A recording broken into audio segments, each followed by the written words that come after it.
Que deviendra M. Kabila? M. Kabila est citoyen congolais. Il a sa place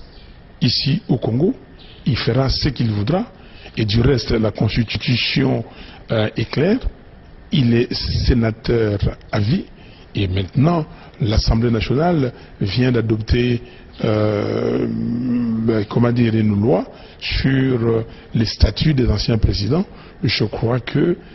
il sera là. Et les maîtres mots chez nous, s'il n'y a pas de revanche. Si quelqu'un croit qu'il a fait du mal à Fayoulou ou à l'entourage de l'Amouka, un membre de l'Amouka, il faut savoir que nous avons pardonné. Parce que nous sommes des chrétiens. Et les deux premières valeurs des chrétiens, c'est un, l'amour, deux, le pardon. Donc que les gens comprennent que nous avons pardonné et il n'y aura pas de revanche. Salut et bienvenue sur cluboriginal.com. Merci de votre fidélité. 5 minutes avec César Ngadi Ndenka Naïb Sarabino, que tout le monde est d'accord et il en restera ainsi pendant longtemps et puis beaucoup vivre en gros. Moutumora Sekisenga, à l'objet grand prêtre César Ngadi, donc 5 minutes, 5 ans oh, déjà, il y a un mandat, il y a président Nabiso Félix Tshisekedi, 5 minutes, donc tout le monde est d'accord. Il y a un que 5 minutes ezali jusqu'à l'éternité parce que politique à Congo et que silaka jamais. Nalingi avant na banda émission Oyo na tuna na nous base boyebi ke base yango mutu et commissaire président de la République Félix Antoine Tshisekedi Tshilombo président lelo soka yokela ki base te après Genève mbele msusu makambu elingoki kozala ndengi ezalaka te donc Jembo wana pe na lelaki o mabe yokela base yango na lelo nazali ko tuna bino base ya 5 minutes avec César Ngadi boye bisanga parce que ndeko moko moi si lelo abenginga avant na salle émission alobi nanga papa nga na landaka yo banda kala mais eloko est dérangé nga mikolo yo ndengi okomi ko sala ba dédicace okomi ko pesa batu bambote ezali ko déranger nga na moni ezali ko bebisa émission nga na ebise mama ezali signe moko ya reconnaissance ya ngai moko na sala ka yango pona ko pesa batu mbote ba oyo batala nga na ba oyo ba pesa nga ba bulu ba oyo ba se teresaka na émission. Pour na rassurer na lobby mama yebaka ke mutumoko atinda ngai na sale dédicace te mutumoko apesa ngai loko pour na sale dédicace te elengi ya dédicace na remerciement ya 5 minutes avec César Ngadi ezalaka spontané et puis bato na tchaka bango ba yebaka te ba omona kaka ke mukili mobimbe ezali ko benga parce que 5 minutes avec César Ngadi ezali jeté donc eleki kutu dédicace andoule donc parce que tout le monde est d'accord donc yo ato ilanda ke mission to mona kamba la moko téléphone na yo komi ko lela balobi ke au grand prêtre César Ngadi sa sali makam donc mama wana na rassurer na lobi yebaka kaka makambu ya dédicace et kota na mers na biso ezali na kati ya makamba ba congolais na lobi ke tala président de la République o ya biso to zalaki ne Mobutu Sese Seko kokungwendu waza banga salaki ministère ya mabanga mo pape. Donc pour na royef sabino ka ke makambo wana et kota na mentalité na biso mais siko yango na lobaki avana banda émission à lelo nazali ko senga na bino base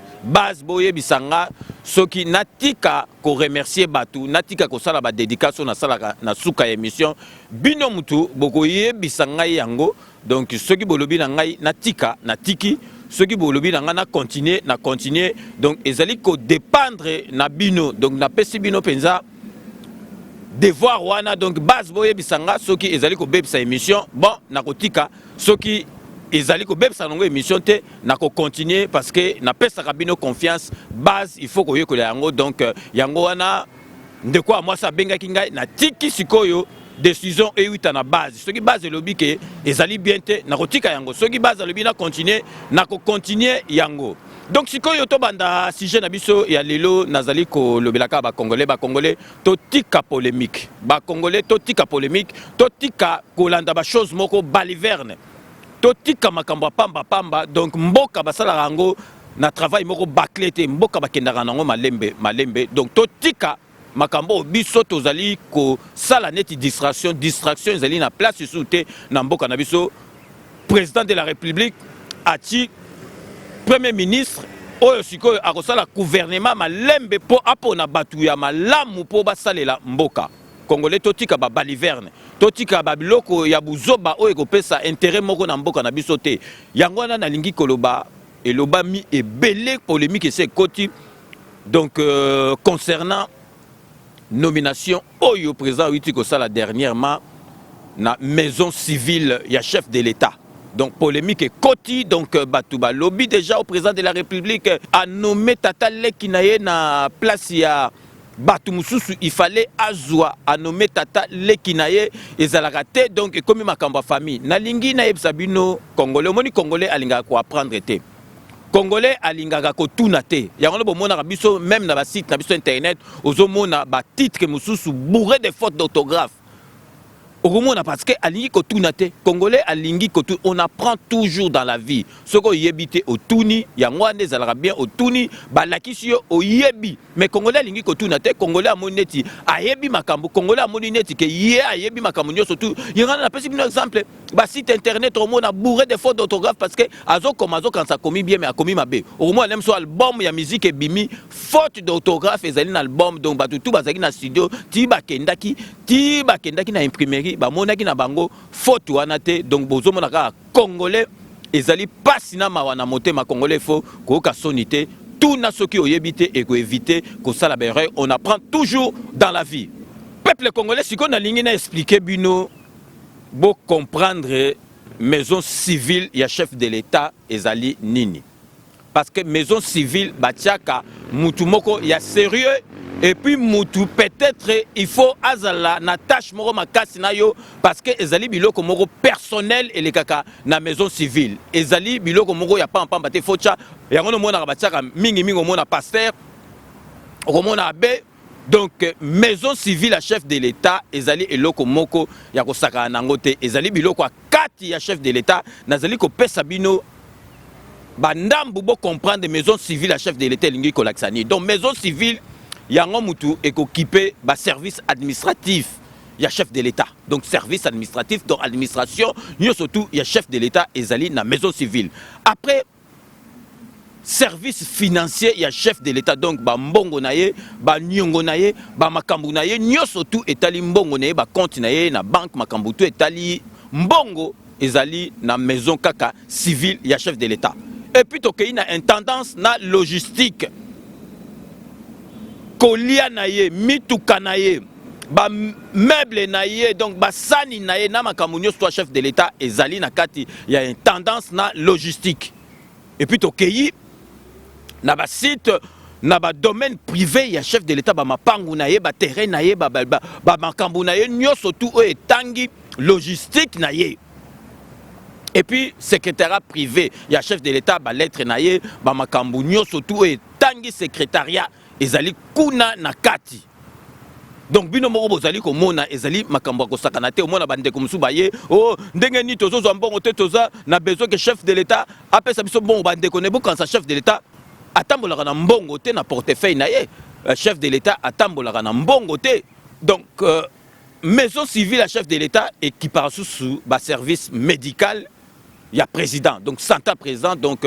dossier na ye médical ezali kaka na kati ya maison civile donc bino bozo mona ke donc ba tâche nyoso tu wana ba misala nyoso tu wana okuyi ko pesa yango na mutu moko te ki kaka ndenge wana oyo yo yebi ete donc il faut pesa na mutu moko ya sûr na mutu moko donc ya famille na mutu moko nini donc siko présent na biso Félix Antoine Tshisekedi ati papa leki na ye siko mabe na bino zawapi boningaki ati papa leki ya Kanambe ou bien papa leki na bino il faut comprendre maison civile ya chef de l'État ezali nini donc bino moko bomoni ke makambo nyonso tu wana okoki koconfie yango na n'importe qui te bapesaka mutu de confiance yango na président de la République amoni ke donc il faut atia tata leki na ye alingo tia tata leki bino bolinga tia nini atia tata leki na bino ou bien tata leki Kanambe donc il faut comprendre et expliquer bino maison civile ya chef de l'État rôle nango donc peuple congolais botika bilobele ezalaka ndengwana maison civile batiaka ngo na mutu ya sur ya famille na mutu moko proche na yo oyebike ezali biloko ya kati masolo kati le kakuna donc président de la République akotiango na n'importe qui te donc nazali ko remercier na côté oyo ya maison civile donc ndeko na ngai Gingoi Congo, ça mobundel monene pe amboka. Donc yem tu appelles senga boulot attends na moneka pilbiya qui on a bien boulot penza, il faut na ça lango 5 minutes. Donc ndeko nanga gingoyi Congo donc ba messe belé parce que ba boulot y kaka boton moni ah boulot il faut ça lango 5 minutes. Donc peuple congolais to tika distraction. Au moni expliquer bino donc maison civile rôle nango à partir chef de l'état masola 4 zelaka na besoin civil wana donc soka ti siko tata lekine problème za azana ba compétence peuple congolais yangona tozali ko senga donc déboulonnage wana il faut esala manoki parce que na 8 total la dernière mana moni donc Zoé Kabila wana donc ba Zoé Kabila wana ba 8 ta soki ba wapi sorti dans les neya donc na ba botambula lelo ba koma soki ba marque moko mais en tout cas qui gouverneur en pays sambois ba gouverneur en pays donc étant kala pena na l'air mo buto mo na penza gouverneur ya province ozomona ete yo mo imaginer que au gros pourcentage mais nazo la sabino ba image botala Zoé Kabila gouverneur à Tanganyika donc omoni bato il faut ba déboulonner bango parce que so botiki bango un jour au mona Zoé Kabila na apesi candidature comme président de la République, au moins c'est bou aleki. Donc batouana il faut ba kangama. Donc ndenge état de droit commis. Bon moi déjà mende audio liali. Donc mbala donc bozo mona mende moi ndakota na makalate. Mende okena lusuzo mukuna. Donc parce qu'il faut que nous parce que yé azali mutu normal akoki ko simba diamant na maboko te diamant il faut que na ba maison oyo bazali na bani yazo azo don to pe na banda ba kopro na banda kala ba kopro na menda bando sala l'air ya kanambe ezali su ndenge mo te nazali ko la sabino ba image botala bino moko Zoé Kabila oyo a commis gouverneur au bato musu bazali ko mélanger Zoé Kabila lelo sera commis gouverneur ezali foti ya chef de l'état te ezali système oyo bazali ko pona ba gouverneur ya ngwande faut ba changer. Une des premières choses que nous devons faire, que j'inviterai la classe politique à faire, c'est de réfléchir sur ce mode d'élection des gouverneurs de province et des sénateurs. C'est ce mode d'élection qui est à la base de la corruption. Et donc il faut réfléchir sur la manière de le changer et de donner au peuple, de la même manière que pour les élections législatives nationales et provinciales, et même présidentielles, le droit de voter directement, de choisir directement ses élus. Parce que loi wane salamaki bandakala, ba vota ki yango na parlement, siko loi oyo il faut ba changer yango ke ba gouverneur lem su ba koma ko nommer bango ndenge mobutu bande ko nommer ba gouverneur. Azui Mungala abwaki na Bazaï, azui Muluba abwaki na Équateur et puis so sali mabe olongwe omona kimbuta zalaki na kisasa wana azo sala mabe azo sala eloko te mais neti ba vota ki ye il faut mandat na yesila. Ok, ce que zaki na ndenga mobutu, ndeto njoko yo baba, ndeto bona madibanjusu muluba, batinde na Bazaï, soko seli mabe ba longoli yo. Yango no mona ki président de la République a senga ki bango baya na séminaire acha bango epsa bango ke il faut bolanda mi be kondenge zali soko sali faut pas déboulonnage bo siko nazo la sabino botala bino moko Zoé Kabila na forme na écoute donc en tout cas qui gouverneur beba botala na mutango ki ti na avion forme lati donc zo mona ka ke a 8 donc na zamba donc a comme gouverneur donc bateau il faut pas déboulonner bango ezali kutu jeter donc makambo ko sekate au moins soki bateau to tiki bango ayaki na ba botambula mbala moko lobby millionnaire milliardaire le là comme gouverneur azo boule pendeng biso to boulele yé pas azo boule mo un jour Charlie Baya en tant que président au moins peu bou aleki na kidiba mais makambo ne ko sala masute parce que bango nyoso tout ba ko déboulonnage nazo la sabino ba image botala kaka Zoé Kabila donc forme na yekutu donc on dirait kutu donc mutu moko te au monde ba gouverneur ka donc monika ba père wana ka lo talier ka zo mona te na ye déjà zo mona mutu azaka mutu amoka mutu mais ba gouverneur si zo mona mwindo mélanger na bleu donc alati kaki soki na nini na yebi kutu te donc kutu donc na legi bango kutu donc na makamunyo surtout donc bino ba Zoé Kabila oyo boko mona ndenge bozala déboulonner to vandi saka masolo et puis botala kana ba image.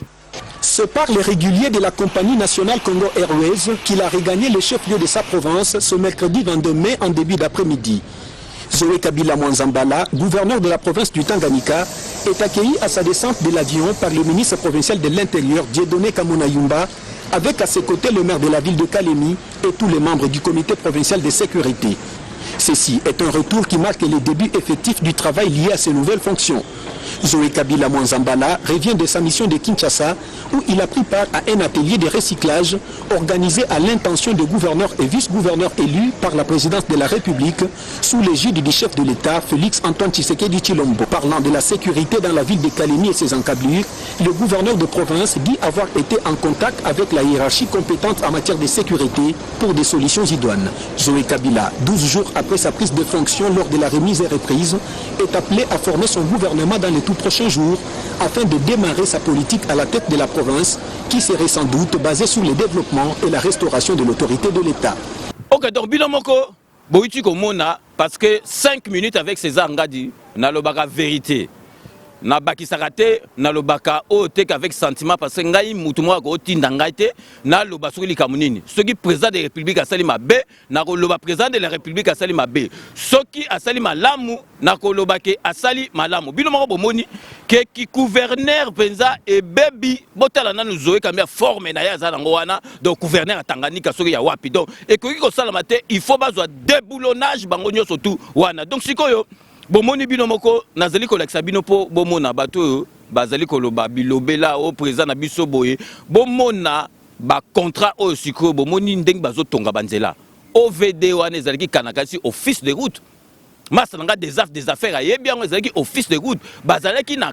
capacité ya kotonga banzela ya kosala banzela bomoni lelo main d'œuvre bazongisi na ba congolais bomoni président de la république na biso ati OVD mutazo tonga banzela sikoyo OK kalezalaki omona ba pese ba contrat na ba chinois po bango moko ba médiocre bazwa ba pourcentage bino moko botala ndengi OVD sikoyo lelo ezali kosala banzela ozomona ke bana mboka donc sikoyo président na biso a kotisi idéologique ce qui contrat utile bande ye 50-50 banamboka il faut bazana 4 mais makamususu il faut banamboka bango moko basala ngo on dirait ki kutuwe OVD et ko sala banzela te bino moko botala ba travaux ndenge OVD ezali ko sala banzela na kati ya mboka esengo po na biso moko banamboka. Les travaux de réhabilitation des quelques artères de la capitale évoluent normalement, travaux exécutés par l'Office de voirie et drainage OVD dans le cadre de la mise en œuvre du programme d'urgence sur les 100 premiers jours du chef de l'État. Dans ces reportages, Blaise Bokokia-Sanza met un accent sur la chaussée et la construction des caniveaux.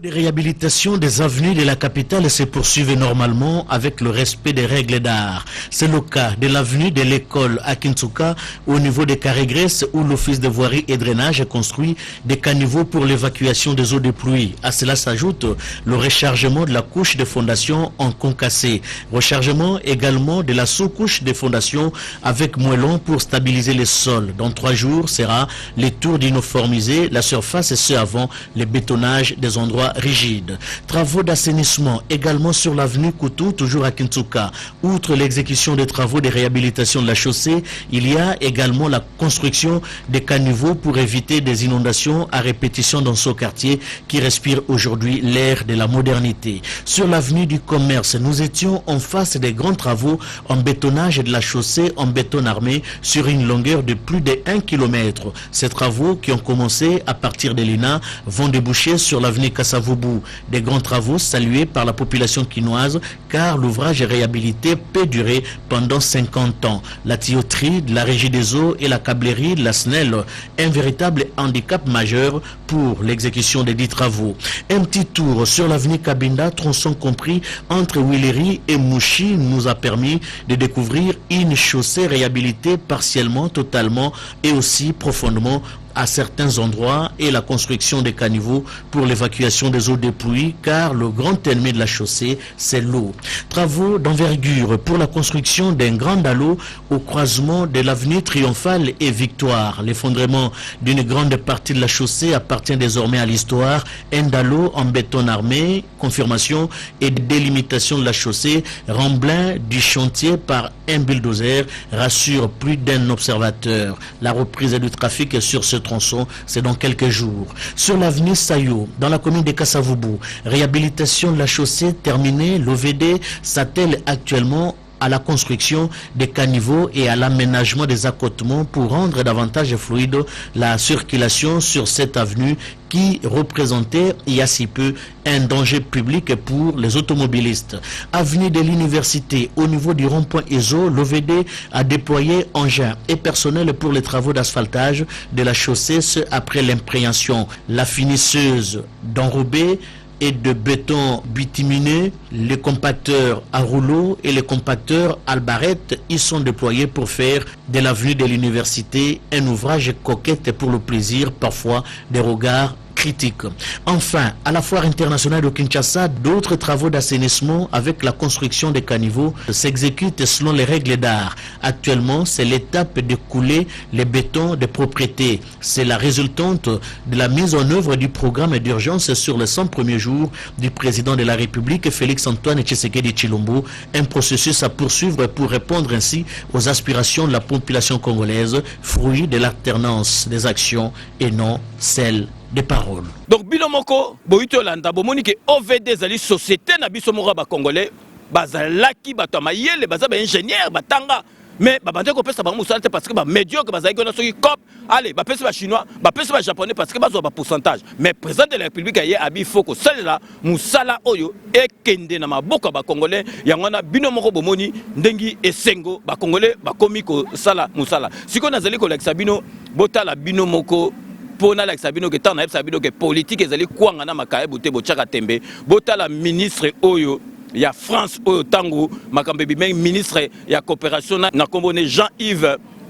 Le Drian boyebi ke tango l'élection ba publier ki mutu mutali boso alobaki oh non makambo wana il faut pas vérifier tozali penza donc d'accord te et les cas ba tricherie lelo ye moko sikoyo donc président de la République na ye azako tindaka ye Yves Le Drian azakuna na Jean-Yves Le Drian azana ki sasa azolinga kutu kozonga te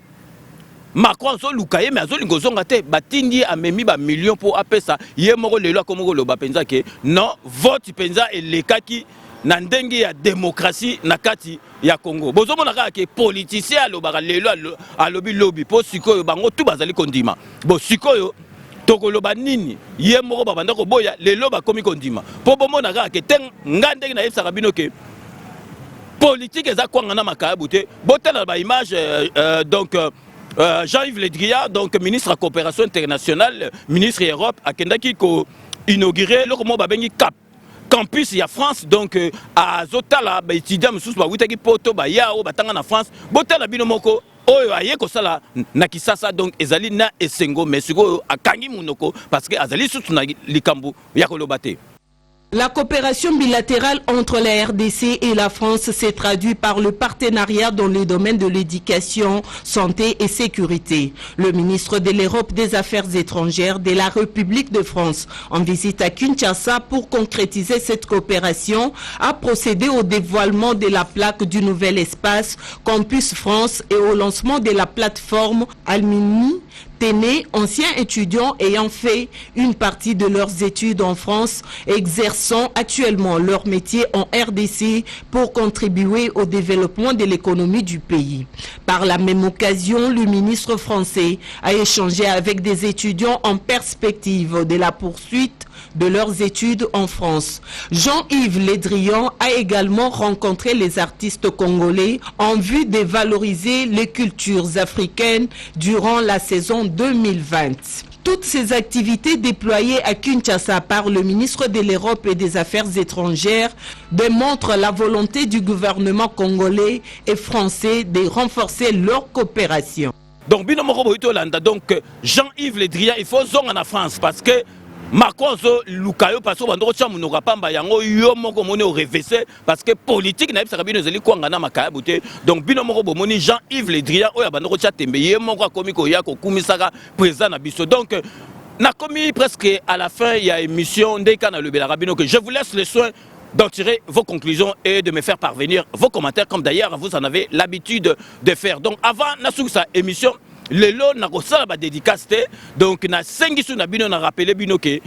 base nazali ko senga na bino devoir eza na côté na bino boye bisangai ndenge na sala ka ba dédicace ya ba base na nga na monde entier na ndenge na pesa ka ba mbote na suka émission est-ce que ezali ko bebisa émission soki ezali kobebisa émission bokomeli ngai soki bolingi na tika bokomeli ngai so bolingi na continuer boyebisi nga donc ntango bokotia bacommentaire nalingi namona bacommentaire na bino sur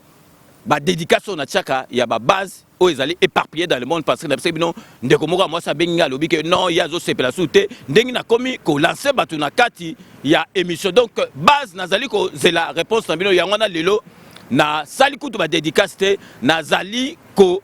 zela en tout cas ba réponse na bino mais idéologie oyo idolo oyo ya des affaires aza nango ya bilanga donc bana kisasa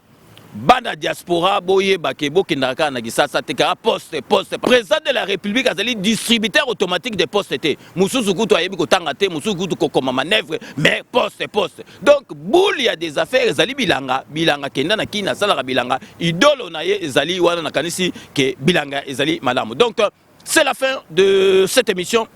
Merci de l'avoir suivi. Donc, j'aurai le grand plaisir de vous retrouver demain pour un nouveau numéro. D'ici là, portez-vous bien et à très bientôt. Donc, comme je dis toujours, je reste toujours friand de vos commentaires, de vos observations, pourquoi pas critiques. Donc, n'hésitez pas à me les faire parvenir. Donc, d'ici là, portez-vous bien et à très bientôt. N'oubliez pas, tout le monde est d'accord et il en restera ainsi pendant longtemps. Neka nazali koloba tokubosa na kanambete. Il faut soit ma solo na mbunchu tona dikosi abu pia juja.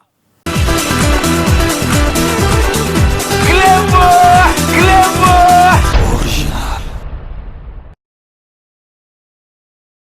Sepela TV et yena makambu ya sika lisusu. O ba chaîne ya France eza na kati. Ba chaîne ya Congo eza na kati. Ba chaîne ya Londres eza na kati. O ngomona makambu ya politique ya sika. O parti AA eza na kati. O parti BB. O CFAIO eza na kati. Ya Sepela TV. Bouquet comme ya muke boye. O tina poche voyager na ngokeno partout lingi. Na bouquet na Sepela TV. Sepela TV. Mais ma biso n'engozo mais ma biso wana 4K. Machine ma daka. Sepela TV. Bienvenue dans le monde de Sepela TV. Sepela TV est le décodeur qui vous permet de suivre les chaînes du Congo en direct de la diaspora. Mote Bandeko, merci Ndebo Yaminga na Banda Kunabino. Tomanda désormais Kokutana na cadre ya émission Oyo Tolobe la santé. Bon, nga comme on a Jean-Paul Djamba, dans Naza Ndeko Nabino, dans Naza na poto depuis Bamboula Ebele, dans Nalongwa Kisasa, na Kolika na Kisasa, na Bandal, biso bana Bandal, Banda na Longwa na ya poto, Moussala Moussona Salakate, Naza Kaka, na Bopito. Donc, l'hypertension, le cœur est une pompe musculaire qui propulse le sang sous le réseau d'artères. Et nous, mon thème à biso, ezali pompe, et un muscle, et à quand il kofi, mon thème à mon thème soit il kofi naïe. Si koyo, mon thème à moussala na moyanini, ko poussa, ko tindi kamakila est propre, na bamisisa minene, la barrière. Diabète eza sécrété na moko ya eteni ya nzoto o babengi pancréas. Pancréas ou pancréas, yango ezo sécrété entre autres ba hormone mibale o babengi insuline. Musala insuline eza nini? Eza soki au lieu yango ezo réguler. Ezo tia donc soko au lieu et sécréter et produire insuline pour équiter ça. To ya makabetani AVC. AVC eza nini? Accident vasculaire cérébral.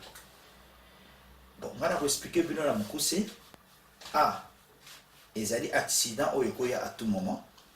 Eza brutal. Siko V etali makambo a vaisseau, ba vaisseau ezali ba artère, ba veine, o ezana cerveau. Et puis C cérébral etali makambo etali cerveau, etali mutu. Voilà pour la AVC. Mais siko ba classifier en mode 2. Ezami balé. Eza AVC au babengi ischémique. Na AVC au babengi continue comme on conseil quand on dit maman na bana ko lobana ngai na kitetena papa dembaki de kama nyamase la dièse na bakisi na pondu kozala zoto malamu edeki loso nyama mbisi na pondo. Merci. Lokuta mokili bandi na mwasi soto zina Bible de quoi Adam na Eve na kosa moninga izana mwasi basi bakosa mibali te mwasi so akosi mobali te ke mobali wana akosaka mwasi na ye vérité ezalaka te yango mpe moto comprendre ke mobali akosaki yango ye mpe akosaka ye eloko etindaka biso mingi tokende libanda ezalaka na comportement ya mwasi lolenge nini mwasi azobombola ndako baréponse ya mabe ke basi mpe baza mpe mayele moko ya mabe oyo babengaka bamale mayele ya mabe basi bazalaka mpe mibali tobandi comprendre mayele mabe basi basalaka nango wana neti ye boso alobaka vérité eske bakokosa ye te soki azokosa nga mpe na kokosa ye soki lokuta ekomokota na amour quelque part basi nde bamemaka makambo wana nga na mamaria te amoni lomo abongolangaka motema esima te mpona nyonga basi mosusu mpe balingana bango kaka ke soki okosi ye andimi na ye so oyebisi ye mpe vérité omona bone kondimi basi bakosaka mibali te mpona nini bango balingaka biso tokosaka bango mpo bango bakosaka biso yango tokosanaka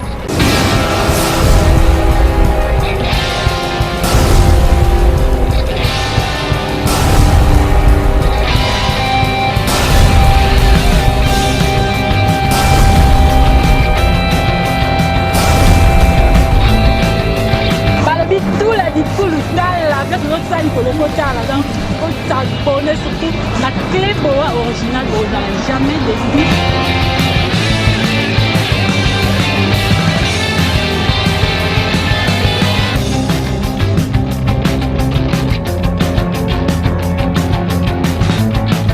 Neftali Yel, alors noir à la bouche étrangère de la presse congolaise, n'a pèsé la mycologie, j'étais pèsé l'eau de l'eau. Pèsé l'eau de l'eau, on a pèsé l'amour débat. Amour débat, dans le but pèsé l'eau de l'eau.